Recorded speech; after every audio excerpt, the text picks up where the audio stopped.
bonsoir. Comment allez-vous? Seulement bien. Très bien quand même, non? Alors quand vous dites ça va bien, alors je n'ai pas l'air que vous êtes content d'être là. Mais nous avons réussi. Vous savez que en février, qu'on avait prévu la conférence, c'était la neige.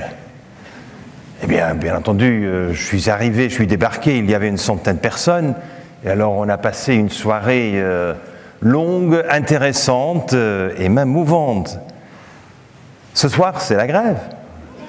Alors je ne sais pas que vous préparez, mes amis français, pour la 3e visite, mais j'espère que vous êtes plus imaginatifs que des grèves et que des mauvais temps.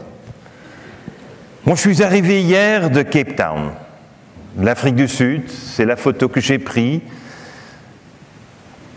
quand l'avion a décollé. J'ai laissé mes enfants, j'ai laissé mon épouse, j'ai laissé tout derrière pour continuer un travail. Un travail où personne m'a demandé d'être responsable. Je me suis mis à ma propre responsabilité de faire des choses. Et je crois que c'est très important que, surtout dans une ambiance d'université, d'école, que nous faisons une petite réflexion. D'où venons-nous? D'où je viens? Eh bien, il faut que je passe par un monastère. Ouais, il n'y a rien à faire. Moi, étudiant assez actif, je passais pas mal de temps de faire pas mal de choses qui n'avaient rien à voir avec les études. Et bien entendu, pour cela, il fallait quand même me préparer pour les examens dans un monastère. C'est le monastère de Tongerlo, où quand même nous avions le privilège de recevoir une bonne bière avant de dormir. Vous comprenez, comme étudiant, ça m'a beaucoup intéressé à l'époque. La tranquillité, dans cette petite chambre-là, de préparer mes études avec des Norbertins en chantant des vespères, ça m'a beaucoup inspiré. Mais un jour, je me suis levé le matin, je me suis dit, je vais me présenter comme président de l'association des étudiants en sciences économiques. Et j'ai écrit, bien entendu, programme pour les étudiants en sciences économiques. Nous sommes en 1978. J'ai présenté mon programme et dans mon programme, j'ai promis aux étudiants que j'allais organiser une réunion, une rencontre avec le président du Club de Rome. Moi, je suis plutôt des années 70. Je ne suis pas un hippie des années 60. Pour moi, les hippies, c'est déjà le passé. Je croyais déjà que c'était l'entrepreneur qui allait quand même redéfinir les modèles d'affaires. Et pour ça, en tant que président de l'association des étudiants, je me proposais quand même, pour faire preuve de mon désir de changer les règles de jeu et d'avoir une conscience sur le monde, que je devrais inviter le président du Club de Rome. Eh bien, mesdames et messieurs, j'ai fait la même chose ce soir. Vous allez voir plus tard un grand homme typique suédois de 2,2 mètres. Il va entrer, c'est le président du Club de Rome. Je me suis dit, je l'invite. Il est venu. Mais il y a des grèves. Alors, elle a été reprise par quelqu'un. Il est en train d'être piloté pour arriver quand même plus ou moins à l'heure. Mais ce qui est important, c'est que quand vous êtes étudiant, vous avez une grande liberté de vous imaginer ce que vous croyez vaut la peine. Et c'est ça ce qui est important. Moi, je croyais devenir président était important. Eh bien, voici la réunion du 15 février 1979 avec le président du Club de Rome, le vice-président de la Commission européenne, Albert Copé. Eh bien, ce jeune type, vous imaginez ce qu'il est. J'ai eu de la chance cette soirée. Cette soirée, Alitalia, vous connaissez Alitalia, en grève, plusieurs heures de retard. Et le pauvre président du Club de Rome, le Dr Aurelio Peccei, coincé dans l'aéroport avec un étudiant qui venait d'achever un rêve. parce qu'il était là. Mais le rêve dépassait quand même les rêves, parce que maintenant, il était avec le président pendant 3 heures, à l'aéroport, en attendant de l'autre vol. Après 3 heures, le docteur Aurelio Peccei est devenu mon mentor. C'était incroyable. Je ne pouvais même pas m'imaginer, quand j'étais au monastère, qu'un jour, j'aurais pas seulement le président du Club de Rome pour une conférence, pour laquelle il payait même son propre voyage, mais en plus, qu'après 3 heures, il a dit « Je t'appuie. Mais faites-moi une promesse », il me disait. Et la promesse était que je n'entre jamais dans une grande entreprise. Jamais je rejoins une multinationale. Mais lui, il était le président de Fiat. Il était le président d'Olivetti. Je dis exactement, c'est pour ça que je te le dis. Ne le faites pas. Eh bien, c'était une expérience extraordinaire. J'ai eu une grande inspiration de beaucoup de personnes dans toute ma vie, mais la moitié des personnes qui m'ont inspiré étaient des membres du Club de Rome. Non, non, je vous assure, le pape n'est pas membre du Club de Rome. Il habite Rome. Seulement pour une petite précision, si vous croyez que c'est lui. Mais il y a des personnalités extraordinaires. J'aimerais bien vous indiquer ici Elisabeth Lamborghese, la fille de Thomas Mann, membre du Club de Rome. C'est elle qui a décidé que la loi des mers, the law of the sea, devrait être établie, et c'est elle qui, avec le Club de Rome, a décidé que la législation que nous avons développée pour les territoires devrait aussi être appliquée pour 70% de la totalité de notre terre. Vous ne savez peut-être pas même c'est quoi le Club de Rome. C'est un club d'une centaine de visionnaires, des farfelus, des gens qui s'imaginent un futur long terme, mais qui ont un intérêt dans le bien commun. Carlo Petrini, vous connaissez, Slow Foot, est membre du Club de Rome. J'ai eu le grand avantage de connaître des gens extraordinaires, mais il faut toujours que je me rappelle, en toute humilité, c'était le jour que je suis réveillé et que je me suis décidé de postuler et être élu comme président de l'ASEC qu'a changé ma vie. C'est une décision, une matinée, comme un étudiant qui ne savait même pas s'il allait gagner les élections. Le président du Club de Rome, Aurelio Peccei, m'invita immédiatement à la première réunion où j'ai participé du Club de Rome à Salzbourg. Je ne connaissais même pas le nom du président de l'Autriche qui était en train de faire son allocution. J'avais aucune idée. J'avais aucune idée de ce qui était là. Les personnalités présentes. Mais j'étais moi. J'étais le président des associations des étudiants en sciences économiques. C'est ça ce qui était important. Et j'étais accepté. On m'a accepté pour dialoguer, pour débattre. Et bien entendu, le thème de ce rapport du Club de Rome, pour moi, est le rapport le plus important. Comme on connaît très bien le rapport halte à la croissance, ce rapport était intitulé « No limits to learning ». Il n'y a pas de limite à l'apprentissage.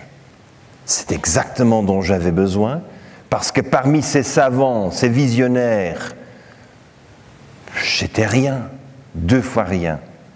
Mais le moment où tout le monde t'accepte comme tu es comme tout le monde. Ça veut dire, tu n'es plus rien. Tu vaux. Et c'est ça ce qui est important dans la vie. Ces opportunités qui sont des cadeaux qu'on ne peut pas se proposer. Alors quelques années plus tard, c'est Aurelio Peccei qui était de visite à Tokyo, et moi je venais de lancer ma petite entreprise à Tokyo. J'étais à Tokyo, à l'invitation au début du gouvernement belge, parce que j'étais quand même un bon étudiant. Et grâce à cette bourse, j'ai décidé de rester au Japon et de monter ma première entreprise. Vous imaginez ce que c'est l'entreprise ? L'importation de la bière belge au Japon. Quelle bière belge? La bière des monastères. C'est pas le hasard dans la vie. Vous prenez des décisions et vous prenez une responsabilité. La responsabilité est entre autres que grâce à la vente des bières au Japon, pour lequel j'obtenais un prix qui était le triple qu'on pouvait vendre les mêmes bières en Belgique, il était possible de restaurer les toits des églises. Grâce à la vente de bières au Japon. Alors ça, je ne peux pas du tout imaginer que c'était mon rôle de faire ça. Mais tout d'un coup, je constate qu'il est possible de faire beaucoup plus de ce qu'on s'imagine, à condition qu'on est prêt pour se mettre sur la vague. Pensez jamais que vous êtes la vague. La vague est là. Elle est là. Mais vous devez apprendre à devenir surfistes. Vous devez surfer et reconnaître les vagues. Et une de ces vagues, c'était la vague de la bière. J'adorais la bière quand j'étais, bien entendu, au monastère. Et encore aujourd'hui, comme vous verrez, j'aime bien la bière. Mais j'étais à Tokyo. J'étais à l'Université des Nations Unies à Tokyo avec Aurelie Pecei, où le recteur de l'université nous receva et où on a discuté comment nous, jeunes étudiants, jeunes entrepreneurs, comment nous souhaitons réaliser des innovations que même le président du Club de Rome ne pouvait pas s'imaginer. Vous savez qu'en tant que jeune, et en plus en tant que jeune entrepreneur, vous avez une grande liberté. Ce que nous devons apprendre dans la vie, c'est pas seulement d'être homme ou femme, c'est d'apprendre comment être homme et femme libres. Libres d'agir selon ses principes et ses éthiques. Alors j'ai fait connaissance avec les Nations Unies, l'université, et bien, peut-être vous le savez, qu'en 1993, le gouvernement japonais et l'Université des Nations Unies m'ont invité de lidérer les préparations pour le COP3, le COP de Kyoto. Extraordinaire, j'y étais déjà, j'avais mes relations, mes contacts. Je crois que c'est très important de toujours suivre cette petite filière qu'on est en train de créer dans sa vie et toujours être prêt de prendre la responsabilité. Responsabilité pour, effectivement, la responsabilité pour des opportunités que vous avez créées, vous-même. Quand Aurelie Pecei décéda, j'ai décidé d'écrire son livre. J'étais entrepreneur, je gagnais mon argent et j'avais le choix de prendre une année libre. Et j'ai retracé la totalité de la vie d'Aurelie Pecei, l'homme qui m'avait formé, l'homme qui m'avait poussé, l'homme qui m'avait engueulé. Et j'ai retracé sa vie en Chine, en Argentine, en Italie et aux États-Unis, un peu partout. Mais j'ai un problème parce que le Club de Rome, le club de ces savants, ne croyait pas du tout que c'était un jeune Belge qui n'a jamais écrit un livre dans sa vie, d'écrire quand même la biographie d'Aurelie Pecei. Et tout d'un coup, je suis exclu du Club de Rome. Je suis exclu de tous les contacts parce que, quand même, ce jeune homme, il a tapé un 30 ans, il n'a jamais écrit un livre, et maintenant il prétend écrire un livre sur Aurelie Pecei, notre fondateur. Eh bien, mesdames et messieurs, j'ai écrit le livre, je l'ai publié, il n'a rien à faire, et les savants du Club de Rome ne l'ont jamais fait. Mais le livre fut présenté à Genève, et le livre est un livre assez extraordinaire. J'ai fait un Google, comme on dit hier, pour voir si mon livre est encore disponible sur Amazon. Et quelle surprise! Je ne pouvais pas me croire. Vous pouvez lire à quel prix on est en train de vendre mes livres sur Aurelie Pecei? 1104 $. Bah, c'est signé, hein, quand même. Mais vous pouvez le décharger gratuitement. Je les mets sur Internet gratuitement. Il y a encore des gens qui sont capables de le vendre pour plus de 1000 $. Autographié, bien entendu, mais quand même, je ne suis pas encore mort. c'est assez intéressant de voir dans la vie qu'il y a des opportunités qui se présentent et des opportunités qu'on crée pour des autres. Ce n'était pas mon planning, ce n'était pas mon but, mais quand même, c'est intéressant. Le dernier voyage que j'ai fait avec Aurélie Pecci est un voyage qui m'a marqué. C'est un voyage en Colombie. C'est à l'invitation du président Belisario Betancourt de l'époque que nous sommes allés visiter dans le Vichada, tout près de la frontière avec Venezuela, une région qui vient d'être achetée par Paulo Lugari. Une région où nous avons débattu la réalité, c'est que la couverture de notre terre en forêt avait diminué de 47 à 31%. Alarme, comme on dit chez le Club de Rome. Alarme! Eh bien, alarme. Qu'est-ce qu'on va faire? La perte de 15 milliards d'arbres par an, c'est plus tenable. On est en train de déforester. C'est la crise. Eh bien, à cette époque-là, j'en avais, excusez-moi pour le dire ainsi, j'en ai marre de ces gens qui disent que c'est la fin du monde. Même si j'étais avec les membres du Club de Rome. Et avec Paulo Lugari, on s'est posé la question. Pourquoi on ne rassemble pas les savants, les gens avec persévérance et avec créativité pour régénérer ce forêt tropicale humide qui fut détruit il y a 250 années par les colonisateurs?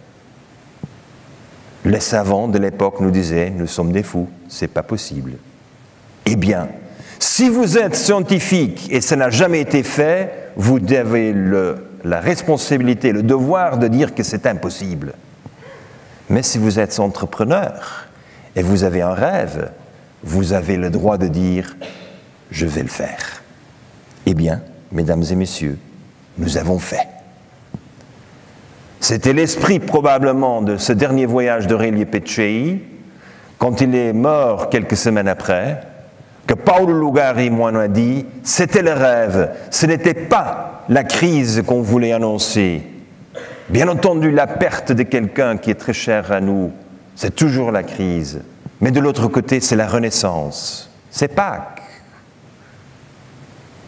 Et c'est pour ça que nous avons mobilisé 6 millions de dollars avec la vente des systèmes solaires pour des bâtiments, des immeubles sociaux, que nous avons financé le démarrage de ce projet. On a décidé de focaliser clairement sur la génération des plus-values avec un objectif: faire la preuve que non pas seulement il est techniquement possible de régénérer les forêts tropicales humides dans des zones qui ont été détruites des siècles avant, en plus, on sait mobiliser l'argent, en plus, nous sommes capables d'utiliser cette opportunité pour développer un nouveau modèle d'affaires qui change les règles du jeu.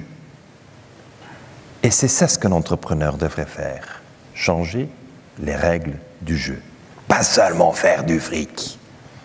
Le but n'est pas d'être apprécié par les venture funds. Le but, c'est d'avoir une éthique, de créer un monde meilleur. Grâce à les explications qu'on recevait quand même de la population locale, ce qui était le plus important, c'était la différence entre la température de la terre et de la pluie. Parce que si la terre est chaude, plus chaude que la pluie, jamais la pluie peut pénétrer. Ce sont les lois de la physique. Alors tout d'un coup, nous apprenons que ce sont les lois de la physique qui sont beaucoup plus importantes que les semences, beaucoup plus importantes que la génétique des semences. Et on a suivi la logique pour assurer qu'on trouve un arbre, un sapin, qui est capable quand même de résister à cette température de 45-50 degrés pendant 9 mois, sans une goutte d'eau, et 3 mois avec des orages permanents qui enlèvent toute couche de terre qui aurait été construit dans les 9 mois auparavant. On a réussi, on l'a fait. Et c'est pour moi quand même, de temps en temps, selon quelques personnes, la base de mon arrogance. Ah oui, on devient arrogant quand on a fait quelque chose. Alors c'est pour ça que, quand même, il faut situer l'ampleur et l'impact que cette autoconfiance, cette confiance en soi est née grâce à l'opportunité de travailler dans une équipe, de faire quelque chose qu'on croyait impossible. Mais si vous avez réussi de régénérer la forêt tropicale, vous régénérez la biodiversité. Aujourd'hui, cette région de la Colombie est la seule région qui n'a pas de chômage, n'a pas de chômeurs. C'est la seule région de la Colombie où nous avons régénéré la biodiversité. Mais si vous faites tout cela, vous êtes en train d'approvisionner la population locale avec l'eau potable pour toujours. Quel cadeau! Quel cadeau de pouvoir dire à la population locale, c'est fini les problèmes gastro-intestinaux, c'est fini votre problème de digestion, c'est fini parce que vous avez la possibilité de vous approvisionner, grâce à la régénération du forêt, de l'eau potable. Et alors maintenant, nous avions le nouveau défi de trouver un modèle d'affaires afin que l'eau soit gratuite. Parce que quand même, on ne va pas monter l'affaire de l'eau à une population qui est une population des réfugiés des guerres de cocaïne. Eh bien, notre modèle est devenu assez simple. Le modèle, c'est que 10% de la production de l'eau est vendue dans des restaurants à Bogota, et grâce à la vente de 10%, nous avons les moyens financiers pour offrir gratuitement l'eau à la population locale. 3 litres d'eau potable par jour, gratuit. La bouteille qui, par loi, est une bouteille PET. On n'aimait pas du tout les bouteilles PET, mais c'est la loi. Qu'est-ce qu'on va faire? Alors on a fait le redessin de la bouteille, et vous voyez que la bouteille est plutôt une bouteille Lego. Avec ces bouteilles, les enfants peuvent faire des jouets et leurs parents font la construction des immeubles. Ah oui, il faut changer les règles du jeu. Mais alors on se posa la question, les camions qui transportent l'eau du centre de la Colombie vers Bogota rentrent vides. C'est pas possible. Alors nous avons fait un accord avec les restaurants, et les restaurants nous donnent gratuitement leurs huiles usées du restaurant afin que nous pouvons le transformer en biodiesel chez nous. Le transport est 0 émission pour nous. Mais pour pouvoir produire du biodiesel, on a besoin d'un procédé de transestérification. Vous êtes ingénieur, vous connaissez. On a besoin quand même du méthanol, on produit du glycérine. C'est un procédé cher, ça a besoin de capital. Et tout d'un coup, nous constatons que quand nous avons nos sapins, il y a un raisin, et le raisin de sapin a de térébenthine. Et le térébenthine, c'est quand même la transestérification naturelle de la nature. Et alors nous avons le premier centre de production de biodiesel sans transestérification, parce qu'on mélange l'huile usée des restaurants avec la térébenthine. Le capital dont nous avons besoin pour faire le biodiesel est 5% du moins cher du monde. Parce qu'on mélange, c'est tout. Aujourd'hui, c'est la seule région du monde où la totalité de la mobilité est assurée par une énergie locale, produite localement, ou soit des huiles usées, importées, en revanche pour l'eau qu'on a vendue pour avoir la possibilité de fournir 90% de la population gratuitement avec l'eau potable. C'est ça le dessin systémique des modèles d'affaires. Et quelle est la valeur d'un terrain où vous avez une population en pleine santé? Quelle est la valeur de la région si vous avez vos propres énergies? Quelle est la valeur si vous avez la biodiversité, le plein emploi, et si vous avez en plus cette possibilité de rêver? Ce terrain vaut beaucoup plus qu'un terrain où il n'y a pas même un arbre. L'opération financière qu'on a montée est une opération qui, selon JP Morgan, pas Günther Pauli, qui, selon JP Morgan, a une valeur qui est 3000 fois plus que la valeur d'achat du terrain. Nous sommes une fondation, ce n'est pas un argent pour nous, c'est un argent pour la population. On a passé en une génération d'une population des réfugiés dans une population classe moyenne bancable, sans dette. Sans dette, mesdames et messieurs. Et c'est ça ce que je souhaite partager avec vous. C'est aussi bien l'innovation d'engineering du biodiesel que la régénération des forêts, que la santé. Mais alors là, le dessin social est aussi important. Une société où on n'a pas d'intérêt d'expérimenter avec le social, c'est une société qui n'avancerait jamais. Et quelle est notre innovation à toute petite échelle et en toute modestie? C'était la décision que chaque enfant, à son 6e anniversaire, chaque enfant reçoit une bicyclette comme cadeau. Qu'est-ce qui se passe avec des enfants qui boivent 3 litres d'eau par jour et des enfants qui ont une mobilité simple une fois pour toutes, la bicyclette? Eh bien, ce sont des enfants en bonne santé. Mesdames et messieurs, oui, au début, on a construit un hôpital. C'est évident, ça fait partie de notre logique. Aujourd'hui, l'hôpital est fermé pour manque de patients. C'est ce que j'appelle le développement durable. Le vrai. Le reste, je n'y crois pas. Et c'est ça, les objectifs que nous avons atteints aujourd'hui à Las Gaviotas, et nous allons encore faire un nouveau voyage en mai prochain. Je vous invite, c'est pas la peine de débattre si c'est vrai ou pas vrai. Ce qui est important, c'est de venir voir vous-même, de venir voir et de parler avec les gens, de ressentir comment il y a du bonheur.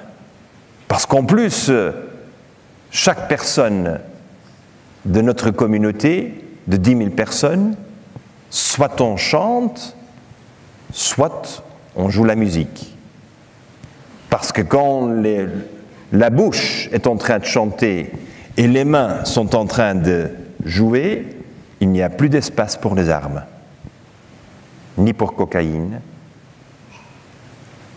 C'est une zone en Colombie libre de cocaïne. Je crois que c'est important d'insister que ceci n'est que possible quand vous êtes dans la périphérie de la société. C'est difficile de réaliser à Paris. C'est pour ça que j'ai besoin que vous voyagez, que vous jeunes, vous voyagez, et vous allez là où vos parents n'ont jamais proposé que vous y ayez.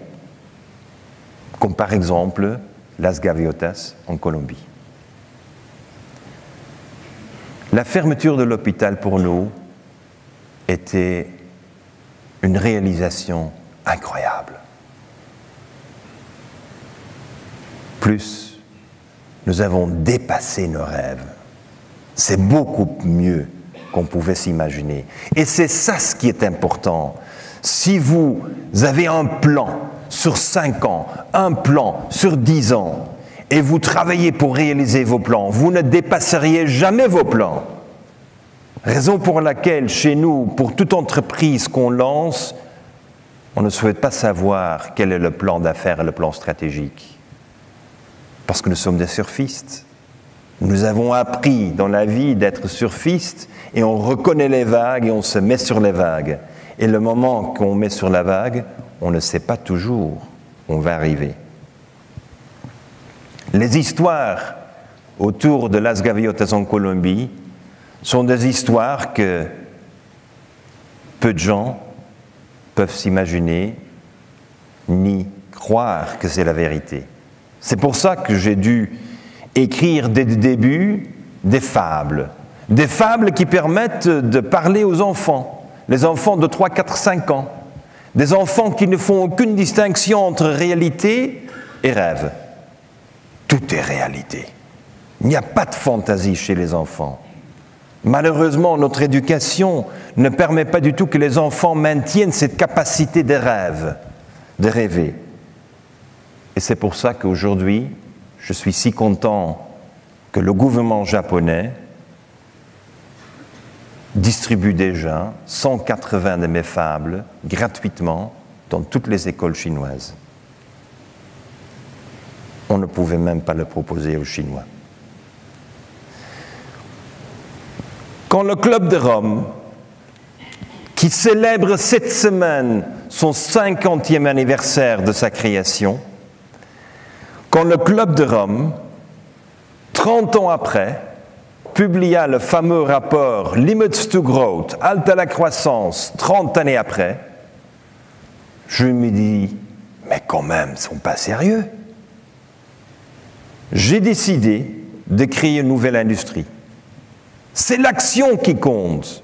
Aujourd'hui, les gens ont assez des prédictions, des rapports, des propositions, des débats. On souhaite voir l'action, le concret. Qu'est-ce qu'on fait? Et le concret ne peut pas se limiter à des anecdotes. On a vu trop d'anecdotes. Il faut changer les statistiques. Il faut réaliser une échelle d'activité qui change le monde, change les statistiques. Alors cette petite entreprise que j'avais reprise, presque en faillite, est une entreprise que nous avons pu relancer. L'entreprise fut relancée avec la construction de la première usine au monde sans déchets, sans émissions. Nous sommes en 1991. C'est la raison pour laquelle les Japonais m'ont invité de venir pour préparer le protocole de Kyoto. Parce que j'avais fait la preuve qu'avec la création de cette entreprise, moi je n'avais aucune expérience de la détergence. Je ne savais même pas fabriquer de la détergence. Mais c'est grâce au fait que je ne connaissais rien de la détergence que je pouvais changer les règles du jeu parce que je ne connaissais pas les règles. Et les pauvres de Procter & Gamble et les pauvres d'Unilever ne pouvaient pas comprendre ce qu'il était en train de faire. Une usine qui coûte le double et son produit est la moitié du prix. C'est pas normal. Mais ce n'était pas à moi de leur expliquer mon modèle d'affaires. Je suis David, je ne suis pas Goliath. Et pour autant que David se comporte comme David, il gagne. Ça, vous savez tous et toutes. David gagne. David gagne parce qu'il change les règles du jeu sans informer ni expliquer à Goliath. Et c'est ce que j'ai fait. Je prenais 10% du marché aux Pays-Bas. Unilever augmentait la pub, ça ne fonctionnait pas. Parce qu'ils ne comprenaient pas que j'avais fait une réformulation de la détergence, parce qu'aux Pays-Bas, les autorités d'eau maintiennent une dureté d'eau bien spécifique qui me permettait d'éliminer 30% de nos ingrédients. Alors je mettais au travail mes chimistes pour faire une nouvelle formulation qui était adaptée seulement aux Pays-Bas. Mais les grandes usines, avec leur grande production, avec l'économie d'échelle, ils n'avaient que 3 usines pour la totalité de l'Europe. Ils étaient obligés de fabriquer pour l'eau le plus dur de l'Europe. Et moi, je pouvais, avec ma petite usine, m'adapter. J'avais déjà un avantage de 30% seulement sur les ingrédients. Et en plus, grâce à cette usine qui est devenue très populaire, je pouvais exiger qu'on me paye en avance. Sainsbury, en Angleterre, me payait 45 jours en avance. C'est comme ça que j'ai financé ma croissance. Parce que les banques ne voulaient pas me suivre. C'est évident, un jeune qui n'a pas d'expérience. Comment est-ce qu'on va financer un jeune type arrogant? L'entreprise m'a beaucoup marqué. Parce que même si le produit, la détergence, était biodégradable, quand je suis arrivé à l'invitation du gouvernement indonésien à Kalimantan, je me suis rendu compte que j'étais le responsable de la destruction du forêt tropicale humide. Maintenant, vous comprenez pourquoi j'étais si vexé sur le tropique. Vous comprenez pourquoi je croyais que c'est si important qu'on dédicace une bonne partie de sa vie à la régénération des forêts. Parce que j'ai dû admettre que j'étais le responsable de l'introduction de l'huile de palme dans la détergence. Et comme j'avais un tel succès, même Procter et Unilever m'ont copié. Et quand moi je suis revenu de l'Indonésie, je suis allé directement à Amsterdam pour aller voir mon ami, le directeur général de Greenpeace, Paul Gilding. Et je dis, Paul, j'ai une proposition à te faire. Il faut que nous fassions campagne contre EcoVert, mon entreprise. Quoi? Tu es le PDG? Oui. Tu as 50% de l'entreprise? Oui. Tu veux qu'on fasse ensemble campagne contre ton entreprise? Je dis oui. Il faut quand même avouer au grand public quand on a fait erreur. Ce n'est pas de surprise que même Greenpeace croyait que j'étais arrogant et un fou. J'avais perdu l'horizon. Mais c'est à ce moment-là que j'ai pris une décision éthique. Oui, j'aurais pu prendre quand même 3, 4, 5 années pour changer la formulation en accord avec mon partenaire. Oui, j'aurais pu perdre le 10% de notre marge bénéficiaire, mais mon partenaire ne voulait pas. Et à ce moment, j'ai dit, comment je me défendrai dans les yeux de mes enfants dans un futur, quand je leur dise, eh bien, j'ai continué à détruire moins de forêts tropicales. C'est une explication impossible dans les yeux d'un enfant. Et à ce moment-là, je me suis retiré 6 mois de tout.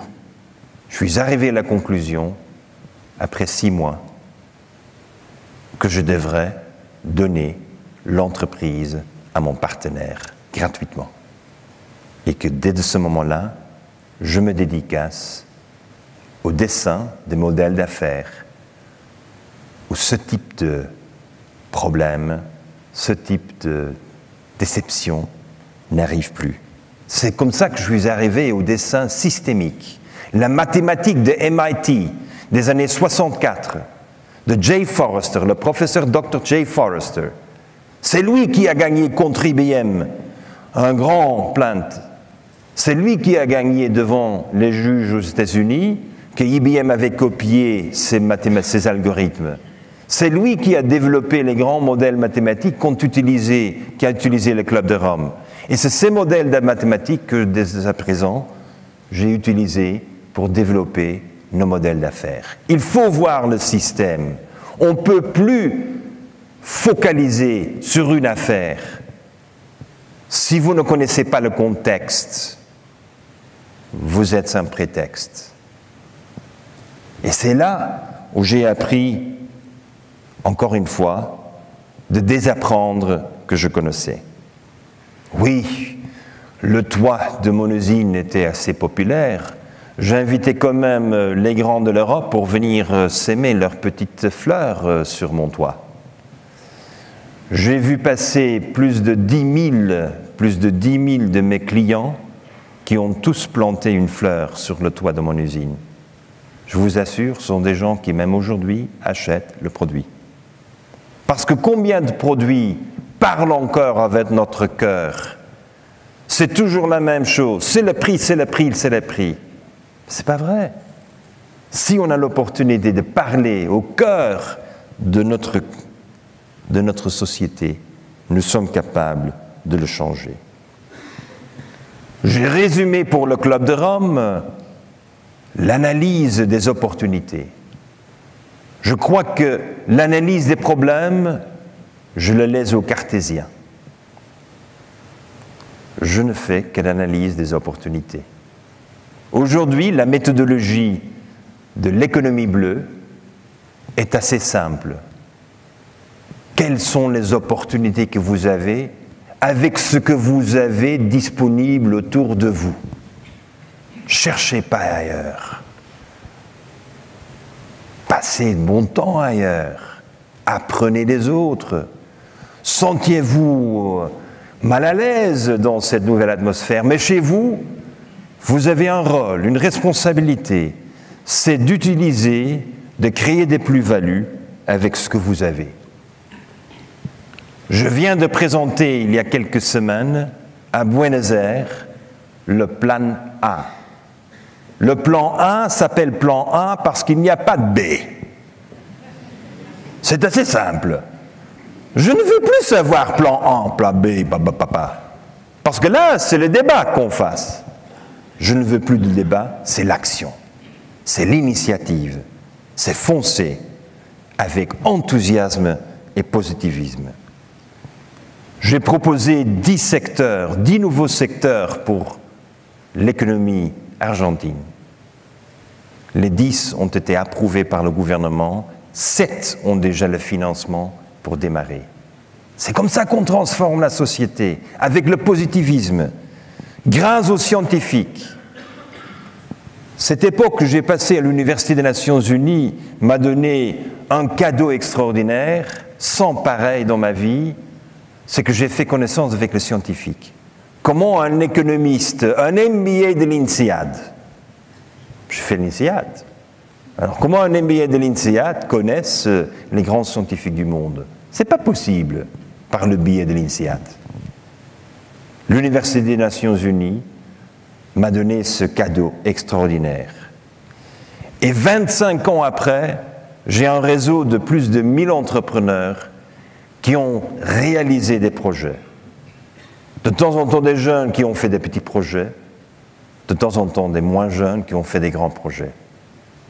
Et je suis très content d'avoir dans l'auditoire ce soir mon ami Cédric Péchard, un de ces entrepreneurs, que je n'ai plus vu depuis 10 ans et qui a décidé tout d'un coup de revenir et de dire bonjour. Cédric, merci.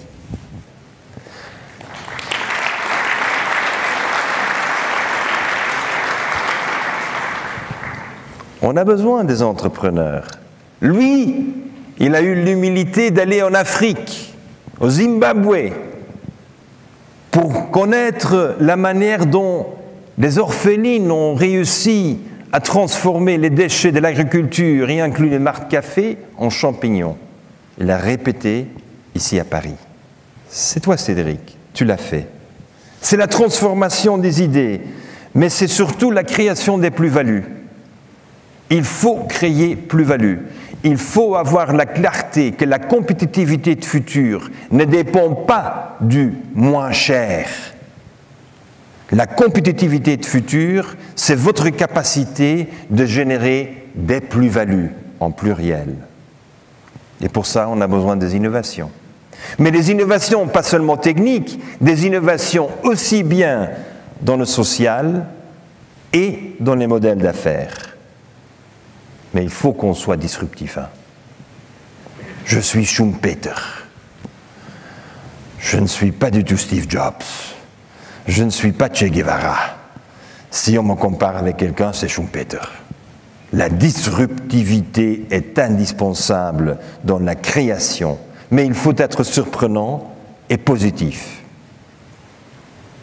Alors, une de mes propositions pour l'Argentine, c'est grâce à cette visite à la Patagonie, cet endroit extraordinaire, je ne sais pas si vous l'avez déjà visité, mais la marque Patagonie est connue grâce à Yvon Chouinard qui a créé la marque pour les vêtements.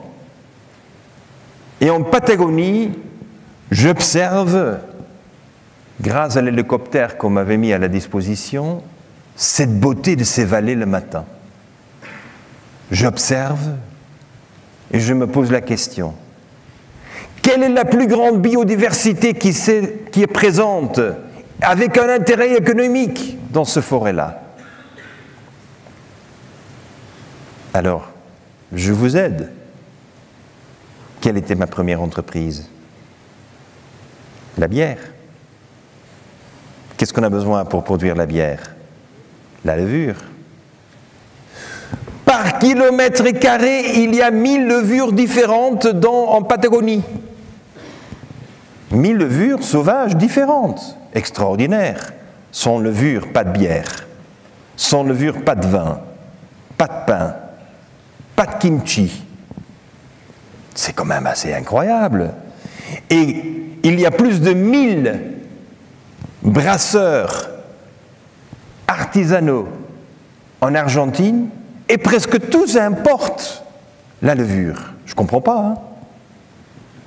Le monde entier est contrôlé, 80% du marché, par 3 marchands de levure et les 3 marchands ne travaillent qu'avec des levures génétiquement contrôlées pour avoir toujours la même bière. Vous savez, toujours la même bière, c'est Stella Artois. Ce n'est pas ma préférée. Il faut quand même s'imaginer autre chose. Aujourd'hui, nous avons mobilisé les investissements pour que l'Argentine se convertisse dans le premier pays du monde où on relance le marché des levures sauvages pour bière, vin et pain. Ça veut dire que vous êtes dans toutes les maisons du monde, hein, parce qu'avec ces 3 produits, vous êtes tout le monde. Alors vous n'avez aucun risque de vous lancer, parce que vous avez la biodiversité, vous avez le prix de produits. Qu'est-ce qu'il nous manque? Ah, il nous manque la récolte permanente des levures. C'est pour ça que nous avons lancé le concept en Argentine, que des jeunes, dès de 16 ans, sont invités d'aller au safari de levure. Et si vous invitez un jeune de 16 d'aller au safari de levure pour trouver la levure pour sa bière, je vous assure, vous avez des milliers de candidats. Le modèle d'affaires derrière, c'est qu'en Argentine et sur la vente des produits à l'extérieur, on prend un royalty de 2% pour financer les parcs nationaux. Ah oui, parce que s'il n'y a de parc national, si on n'a pas les parcs, on ne conserve pas du tout l'écosystème. Si vous n'avez pas l'écosystème conservé, vous n'avez plus de levure. Le système sera le premier autofinancement des parcs dans le monde. C'est ça ce qu'il faut faire. C'est le modèle d'affaires qui change tout le temps. C'est le modèle d'affaires qui vous permet d'imaginer des choses incroyables. Mais mon premier client, parce qu'on dit « Ah, il n'y a personne qui l'achète ». Ah non, non, non, non. Le modèle d'affaires se confirme avec le premier client. Et dans notre cas, c'était Heineken. La brasserie la plus importante en Argentine, c'est Quilmes. Ils ont dit « Non, non, non, non, ça ne marche pas ». En plus, c'est InBev en Belgique qui décide. On n'a pas le droit de décider, nous. Heineken a produit la bière, nous a donné la crédibilité, et nous croyons que le marché de la levure, qui est quand même un marché de 10 milliards d'euros par an, 10% du marché sera réservé pour l'Argentine. C'est comme ça qu'il faut penser. Grand, assez agressif, mais avec le grand plaisir et le bonheur d'avoir de bonnes bières. Et du pain. Mesdames et messieurs, ce que je crois qui est important, c'est d'être positif. Rester positif. Même quand il nous paraît, comme ça fut insinué, qu'il y a un président qui s'appelle Trump, et quand même, de temps en temps, ces tweets nous agacent. Eh bien, ce qui m'agace sont les croisières. Mais je n'ai pas le droit d'agir contre. Ma dernière proposition de boycotter une entreprise, c'était contre ma propre entreprise. Mais je crois qu'il est important que l'on mette ensemble les ingénieurs pour s'imaginer les solutions. Eh bien, c'est une de nos solutions. Nous avons le premier bateau qui a déjà fait le tour du monde. Le premier bateau, un trimaran de 36 mètres, avec 512 mètres carrés de photovoltaïque, pour produire avec 12 heures de sol, avec 12 heures, on remplit les batteries lithium dans le bateau, 8 tonnes, qui nous donne une propulsion de 24 heures, soit on utilise l'électricité pendant 12 heures pour hydrolyser l'eau de mer, qui nous donne l'hydrogène, qui nous permet d'avoir une propulsion pour le bateau pendant 6 jours. Pour nous, le débat entre lithium, batterie lithium et hydrogène est fait. Le bateau l'a prouvé, on l'a fait le tour du monde. C'est parce qu'on est en train de faire un petit test en laboratoire. On l'a fait. Et dans le cas où il n'y a plus d'hydrogène ni sol, et bien voilà, il y a encore le vent. Nous sommes les premiers bateaux qui le font. Mais notre but, ce n'est pas le bateau. Le but, c'est d'inspirer les gens. Le but, c'est quand même de faire preuve que l'engineering de l'hydrogène intégré avec les kites et avec les batteries, c'est parfaitement possible. Parce qu'un bateau qui est capable quand même de supporter 70 personnes, c'est un bateau qui est comme un petit île. Et ce bateau-là, eh bien, on vient d'arriver à Lima, au Pérou. Nous passerons à Valparaíso. Et après, nous avons le but de visiter cette petite île. Vous reconnaissez l'île. La population locale l'appelle Rapa Nui. Une île extraordinaire qui est très connue dans le monde comme l'île de Pâques. Mais l'île de Pâques est la preuve de la destruction que nous sommes capables de faire avec des merveilles comme cette île-là. Aujourd'hui, plus d'arbres sur cette île. Aujourd'hui, une déchetterie de plastique débordée. Aujourd'hui, cette île n'a plus d'eau potable. Dépend 100% de l'importation du gasoil.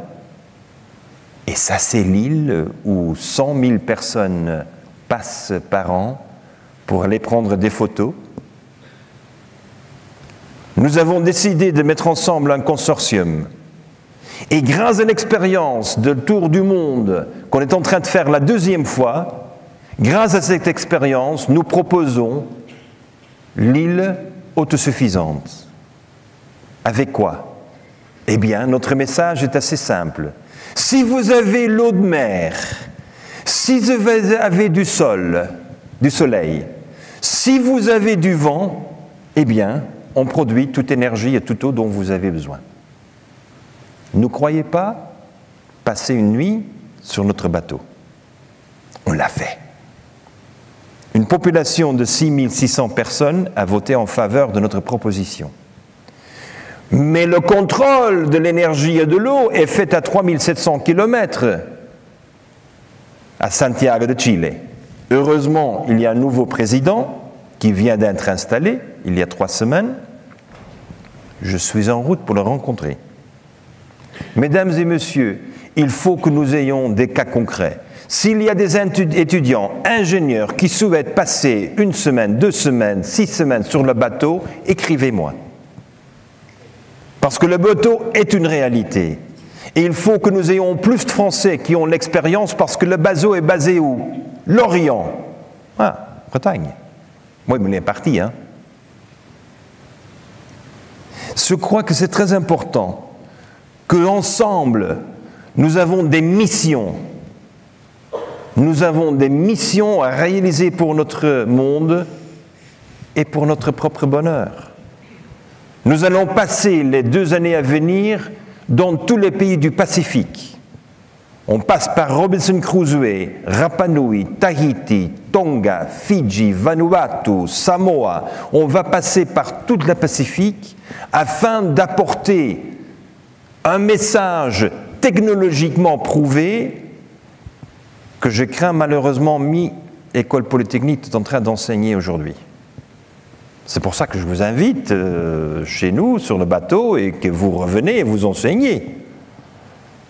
C'est ce qui est important, c'est de donner l'opportunité. Moi, j'ai eu le grand luxe d'avoir un menteur. Eh bien, je crois à mon âge, j'aimerais bien donner beaucoup plus d'opportunités de faire des découvertes que normalement on ne peut pas faire. Le bateau reviendra à Lorient en 2021. Et c'est ça ce qu'il nous faut. Des idées difficiles, des idées lointaines, mais très concrètes. Mesdames et messieurs, j'ai toujours un grand danger. Quand je commence à parler, je n'arrête plus. Si vous êtes fatigué, vous me faites signe et j'arrête.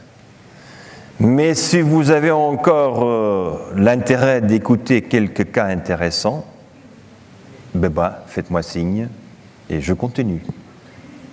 Merci. Vous vous rappelez l'influence que j'ai subie de Elisabeth Mann Borghese, cette femme, cette petite femme forte qui à 78 ans finalement a réalisé les lois de la mer approuvées par l'Assemblée générale des Nations unies. C'est elle qui m'a imprégné dans mon cerveau. Günther, mer, l'océan, l'opportunité. Et c'est un effet. Comment est-il possible que nous croyons que toutes les solutions sont sur notre terre, de notre terre? Eh bien, nous avons lancé, il y a presque 20 ans, l'initiative de régénérer les forêts de mer.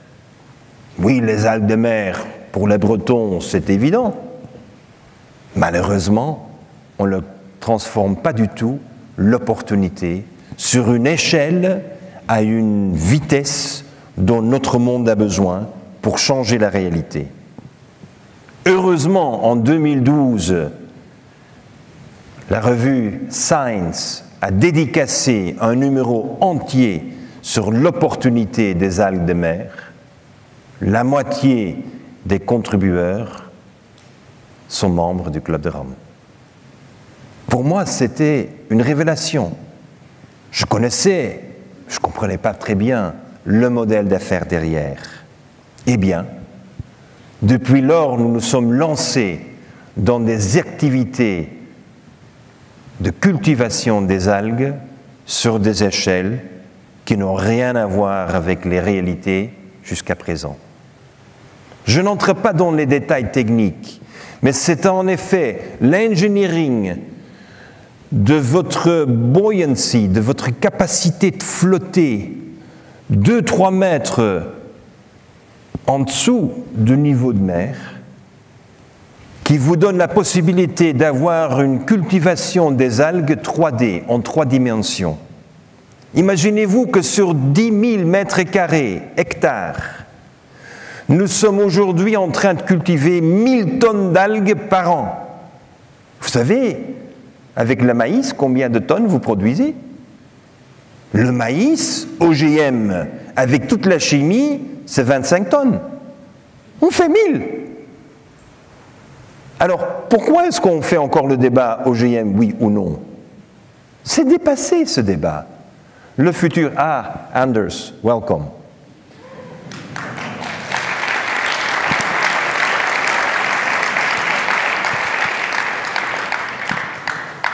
Et merci Nicolas pour le guider. Hein. Anders Wijkman, comme je l'avais annoncé. Mais je vais tester son français. Tu comprends le français, Anders? Un petit. Ah bon, voilà, c'est bien. C'est-à-dire que nous sommes là avec ces grandes plateformes, production de 1000 tonnes, et les 1000 tonnes, nous avons développé un nouveau système de fermentation qui nous permet de transformer en 12 chambres différentes avec une hydrolyse préalable à mettre toute cette biomasse dans les fermentateurs. Nous produisons avec 1000 tonnes de biomasse, nous produisons aujourd'hui 585 mètres cubes de gaz méthane, 90% pur, par jour, pour toujours. Par jour, pour toujours. Ah, ça c'est nouveau. Parce que nous sommes accoutumés d'avoir toujours des limites. Il n'y a pas de limites. Nos écosystèmes n'ont pas de limites. Nos écosystèmes sont des systèmes généreux, des systèmes qui continuent à produire, pour autant qu'il y a écosystème. Imaginez-vous, le gaz naturel, 585 par hectare pour toujours. Et c'est ça ce que nous sommes en train de réaliser. Le coût de production, je n'entre pas dans tous les détails, mais le coût de production est 8 fois moins cher que le gaz de schiste. Alors je ne sais pas pourquoi Total met quand même 10 milliards d'euros sur le gaz de schiste. Je ne comprends pas. Ce n'est pas parce que je suis contre le gaz de schiste, je suis en faveur d'une solution qui a une meilleure productivité. C'est comme ça quand même qu'il faut penser comme économiste et comme ingénieur. Ce n'est pas parce que j'ai déjà un investissement qu'il faut que ça réussisse. Ah non, non, non, non. Si vous avez fait un mauvais investissement, tant pis pour vous, hein. Mais je crois que c'est important. Nous sommes aujourd'hui, avec la production du gaz, grâce au fait que les déchets de la production du gaz nous donnent par hectare 20 tonnes d'engrais. Alors j'ai multiple cash flow, j'ai plusieurs revenus, j'ai plusieurs plus-values. Et c'est ça ce qui me permet d'avoir un équivalent de l'énergie de mer grâce aux algues qui est de $10 baril pétrole. Le futur est extraordinaire, à condition qu'on est prêt. Alors là, arrive une petite analyse des États-Unis. Les États-Unis ont plus de 11 millions de kilomètres carrés de territoire marin.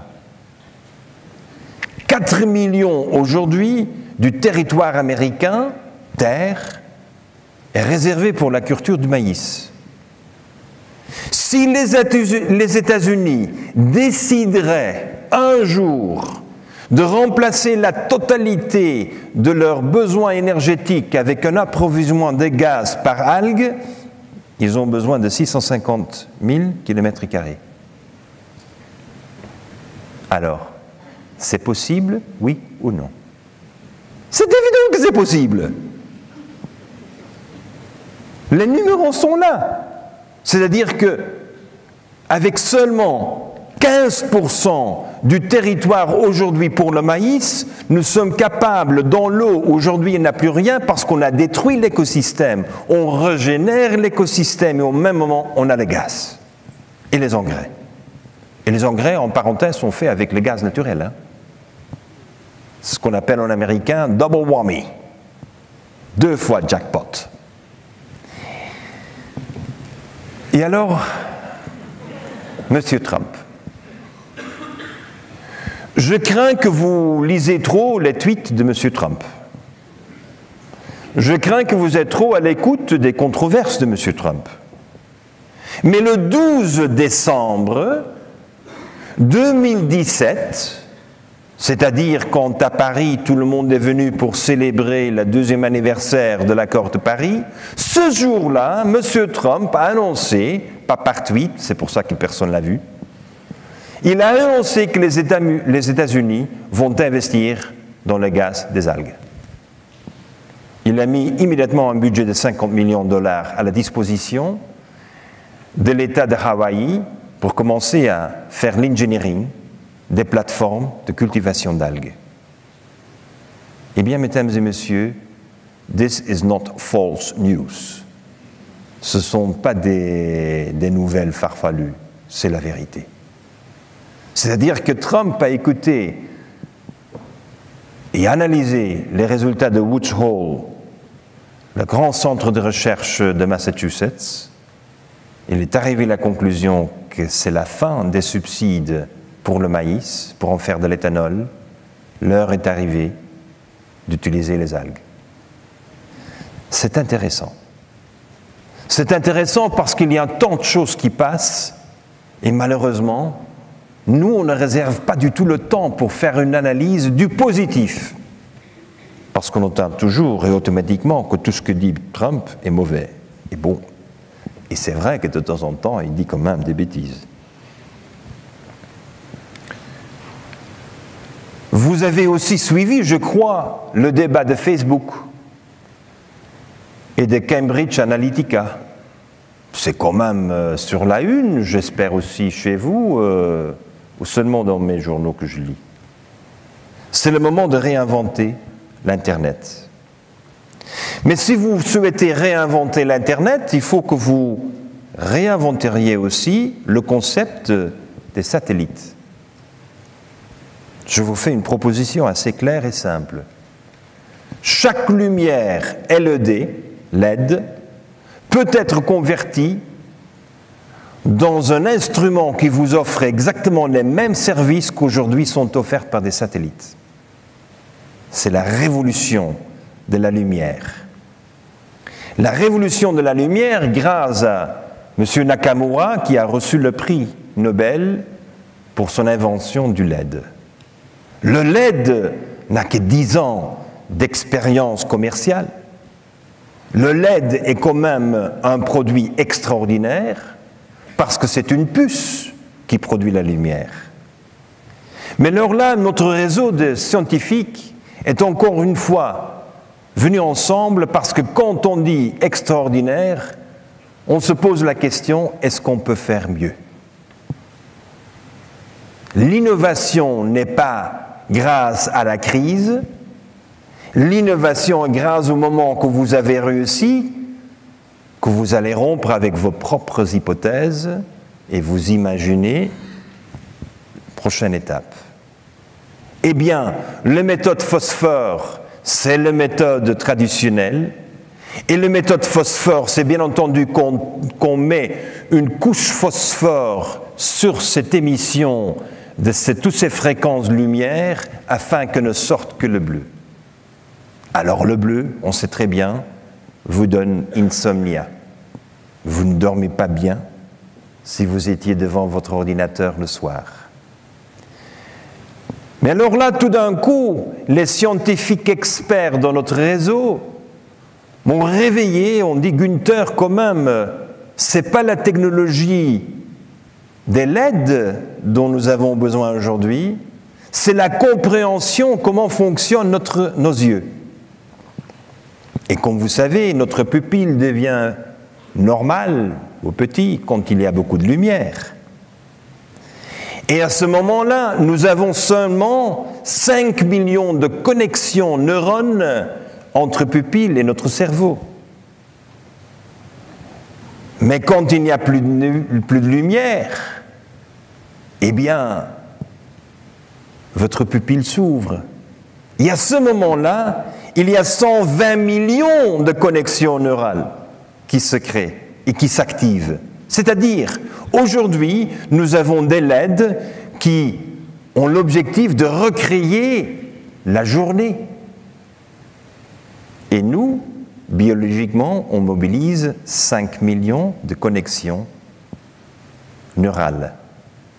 Mais dans le cas où nous aurions une lumière qui nous fait penser que c'est la nuit, immédiatement notre cerveau met en évidence cette situation et on mobilise 120 millions de connexions neurales. Et c'est exactement la grande innovation du LED que nous sommes en train de vivre aujourd'hui. C'est-à-dire qu'au lieu d'avoir le bleu, on va avoir 50% rouge, 45% vert et 5% bleu pour recréer l'ambiance de la nuit. Et l'efficacité de la lumière n'est pas grâce au LED, mais grâce à vos yeux. Pour la première fois, l'innovation est biologique et pas physique ni chimique.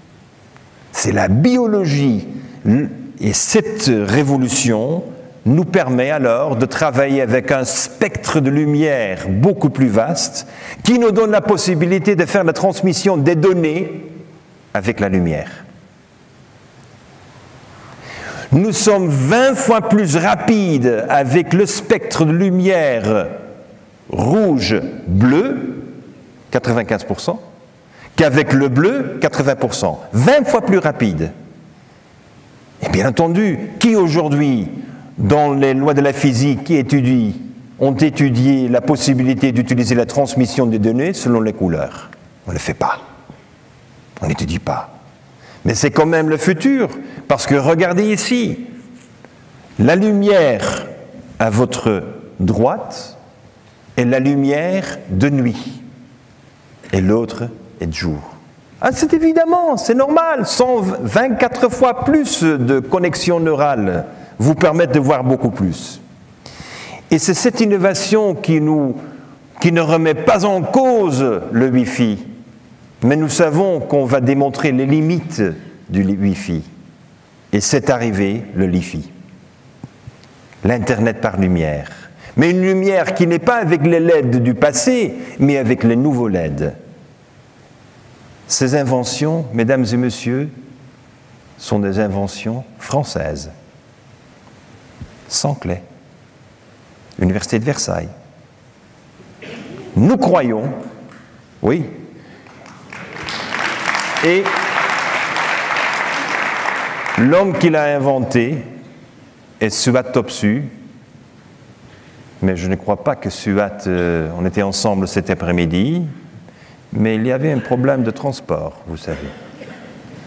Suat Topsu, nous croyons que ce que la France devrait faire, c'est qu'autour de la connaissance du cerveau, de cette compréhension, nous devrions avoir en France, d'ici 2-3 années, au moins 1000 brevets. 1000 brevets. Pourquoi moins? C'est un champ ouvert. La France doit lidérer. Nous avons besoin de tant d'ingénieurs qui se mettent là-dessus. Parce que si nous sommes capables, avec 1 milliard de fréquences de lumière, on change l'Internet. Et en plus, on contrôle les données. Il y a 14 milliards d'ampoules disponibles publiquement dans le monde entier. Et il y a un multiple d'ampoules qui peuvent être transformées en connexion Internet qu'il y a des routeurs Cisco. Ça, c'est incroyable. Le métro de Paris est le premier métro du monde qui a décidé de mettre le Li-Fi partout. 250 stations de métro. La une du monde. Mais le service le plus important, je crois, et vous m'avez entendu parler de ça avant, c'est le service social. Vous savez ce qui se passe avec un aveugle qui a sorti de sa maison et qui doit chercher une toilette? Il ne trouve pas. Un aveugle ne trouve pas de toilette. Et si un jour il a eu quelqu'un qui l'a aidé à trouver une toilette publique, il entre, ne sait pas où et quoi. Et comment. Nous n'avons pas pris soin des aveugles, des malvoyants. Nous les traitons exactement comme il ne faut pas traiter un être humain. Et c'est pour ça que nous nous sommes dit, le premier grand projet qu'on réalise, c'est d'offrir une mobilité, une qualité de vie aux aveugles. Imaginez-vous, c'est la lumière qui les guide. Bah, vous croyez qu'il y a des fonds d'investissement intéressés? Bien entendu. Parce que si vous êtes capable de piloter, d'orienter, de guider des aveugles dans des métros de Paris, eh bien, vous êtes capable de piloter tous les autres aveugles, ils s'appellent touristes qui ne parlent pas français. Parce que c'est une réalité, si vous ne parlez pas le français, vous arrivez à Charles de Gaulle, c'est pas évident pour prendre le RER. Je Je ne sais pas qui a inventé le nom RER, mais pour un étranger, c'est un peu bizarre. Et c'est pour ça que, grâce à cette lumière qui connecte, et je peux faire la preuve avec vous après, c'est avec un téléphone, parce que moi je n'ai pas de téléphone. Jusqu'il n'y a pas de téléphone Li-Fi, je n'ai pas de téléphone. Quand vous avez votre téléphone est déjà équipé pour le Li-Fi. Mais c'est l'intérêt de Qualcomm qui le contrôle le firmware que vous ne pouvez pas utiliser la capacité Li-Fi de votre téléphone d'aujourd'hui. C'est quand même assez bizarre.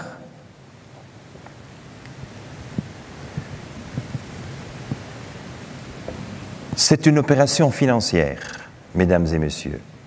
Changer tous les ampoules du monde entier, ça vous permet d'économiser quand même 80% d'énergie. L'Internet est le seul secteur dans sa consommation énergétique qui est en pleine hausse et personne ne fait quelque chose pour l'arrêter. Parce que c'est l'Internet, quand même, c'est la communication. L'Internet va arriver à dépasser maintenant les 2% de la consommation énergétique du monde et l'Internet va passer à 6%. Mais grâce à l'intégration de lumière LED avec l'Internet, on va réduire la consommation avec 80%. Opportunité unique.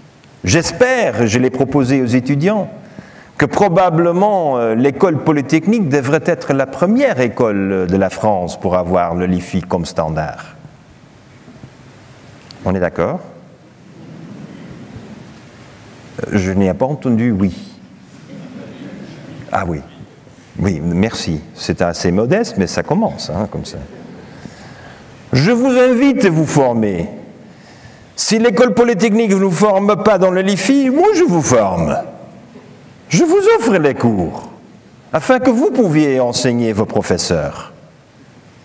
C'est important que nous avons cette capacité d'apporter, d'être pionniers. Et le plan financier est assez simple. Avec une économie, si vous économisez 80% d'énergie, eh bien vous financez l'opération. Mais l'éclairage public, aujourd'hui, j'étais à l'Assemblée nationale pour un déjeuner avec des députés. Et bien entendu, je leur demande, messieurs, quelle est la valeur dans le bilan de l'État de l'éclairage public? 0. C'est un coût, ça coûte d'argent. Eh bien, si nous sommes capables de transformer l'éclairage public de toute la France, qui est propriété publique, si nous transformons en backbone Internet, ça vaut combien? On a fait le calcul entre 350 et 400 milliards d'euros. Pourquoi est-ce qu'on connaît le chiffre? Parce qu'on a fait le calcul pour l'Italie. C'est plus ou moins la même chose. Donnons 50 milliards d'euros, ça va. Mais le plus important, c'est que jamais on a vu un atout backbone Internet avec l'éclairage public. C'est ça l'innovation, c'est ça ce qui change les règles du jeu. C'est ça dont nous avons besoin. Et petit détail, l'Internet Li-Fi est 200 fois plus rapide que le Wi-Fi et le 5G. Vous savez qui s'intéresse à cette vélocité, cette rapidité? Les gamers et les hackers sortent tous de leur petit coin pour venir là où il y a l'Internet à 2,5 gigas par seconde. Ils sont tous là. Personne ne reste à la maison. Ils sont là 24 heures par jour. Ce sont les gens qui vont transformer la société. Il faut les avoir comme partenaires. Mesdames et messieurs, mon dernier cas. Le chardon. Vous connaissez quand même le chardon? Eh bien, le chardon, pour nous, c'est la matière première des herbicides qui vont substituer les glyphosates. Je m'explique. Pendant 40 années, on a essayé avec les glyphosates de tuer les chardons. Et c'est assez miraculeux que chaque année, le chardon repousse. Quand même, si moi je suis vendeur des herbicides, c'est extraordinaire cette affaire, hein? parce qu'on me demande d'essayer de faire quelque chose qui ne fonctionne pas. Autour du Méditerranée, il y a 20 millions d'hectares de chardon. 20 millions d'hectares qui sont traités avec glyphosate, bourrés de chardon. Je crois que vous vous rappelez aussi de cette intelligence d'Einstein qui disait si vous faites plus de la même chose, vous attendez meilleurs résultats, vous êtes un fou. Exactement, c'est là où nous sommes. Je ne suis pas pour ou contre glyphosate, ça n'atteint pas son objectif, surtout pas avec les chardons. Mais maintenant, nous arrêtons d'essayer de tuer le chardon, on recollecte les chardons, on fait l'extraction de l'huile, on produit l'acide pélargonique et on fait l'extraction d'acide azélaïque et nous produisons les substituts pour les glyphosates. La revanche du chardon. C'est une revanche économique. Elle est assez intéressante, cette revanche économique. Elle est sérieuse. En Italie, 4 usines. Permis pour protéger les pommes de terre, en Belgique, bien entendu, pour les frites, vous comprenez, on a déjà obtenu. En France, pour les vignes. En Italie, pour les pommes et pour les poires. Nous sommes en train de procéder dans tous les secteurs. La France consomme 90 000 tonnes de glyphosate. Si nous substituons les glyphosates avec les huiles de tournesol, de lin ou de colzate, vous avez besoin de 3 usines en pleine construction maintenant pour atteindre le but de 2022, quand le président de la République et les ministres de l'Environnement ont dit qu'il n'y aura plus de renouvellement des permis pour glyphosate. S'il n'y a pas les usines, on va renouveler. Notre projet, Novamont, est un projet qui nous permet de reprendre la totalité du chardon, une mauvaise herbe, et cette mauvaise herbe nous produit les herbicides du futur. Et en parenthèse, on produit les polymères, les lubrifiants, les élastomères avec chardon. Quand quelqu'un dit qu'une herbe est une mauvaise herbe, c'est parce que la personne ne sait pas quoi faire avec. Mais je crois que dans notre analyse éthique, c'est injuste. Si vous ne savez pas, vous ne pouvez pas le qualifier mauvaise herbe. Vous devez déclarer votre ignorance et au moins dire herbe sauvage. Je crois que notre langage est un peu injuste. Mais le plus important pour nous, c'est qu'on ne souhaite pas construire des usines dans des terres vierges. Je crois que le plus important, c'est que nous avons la collaboration avec les industries pétrolières pour transformer leurs usines les moins concurrentielles de leur portefeuille et on les transforme en bioraffinage. On l'a fait 4 fois. Ne me dites pas que ce n'est pas possible. Ne dites pas que l'industrie pétrolière n'est pas intéressée. Notre associé s'appelle Eni. On le fait avec la 8e pétrolière du monde. Pourquoi ? Parce que c'est une bonne proposition financière. C'est une belle stratégie à réaliser. Et je crois que c'est ça ce qu'il faut. Il faut parler le langage du possible. Mesdames et messieurs, j'arrive à une conclusion temporelle. Mais la conclusion requiert toujours une réflexion. Quand moi je fais ma réflexion, je me retire dans mon petit immeuble à Kamakura, Japon, où j'ai une petite demeure de 54 mètres carrés, sans meubles. Vous voyez la petite table où je dépose mon ordinateur pour écrire mes fables. Ma seule inspiration sont les ombres qui jouent sur le papier de riz, les shoji. Mesdames et messieurs, il est important qu'après maintes voyages, maintes rencontres, maintes débats, maintes défis, maintes problèmes qu'il faut quand même surmonter tout le temps, maintes oppositions qu'on a tout le temps, il faut prendre quelques jours de relax et faire méditation ou écrire des fables. On a besoin du temps pour se renouveler, on a besoin de faire la réflexion. Et c'est la première fois que je donne une photo où moi je le fais. C'est simple, ce n'est plus le monastère. Ce n'est plus le monastère où que je vous ai amené au début de ma conférence.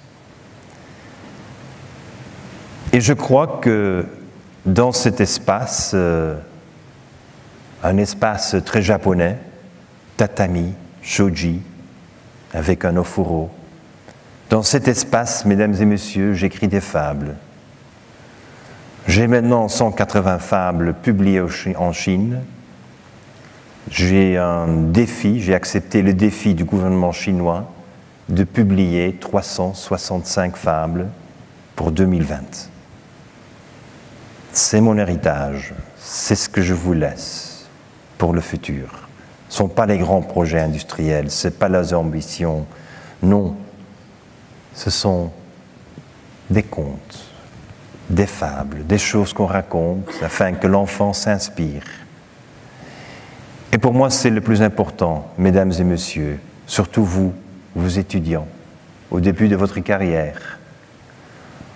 On a besoin des gens qui inspirent des jeunes. On a besoin des gens qui dérangent, qui embêtent.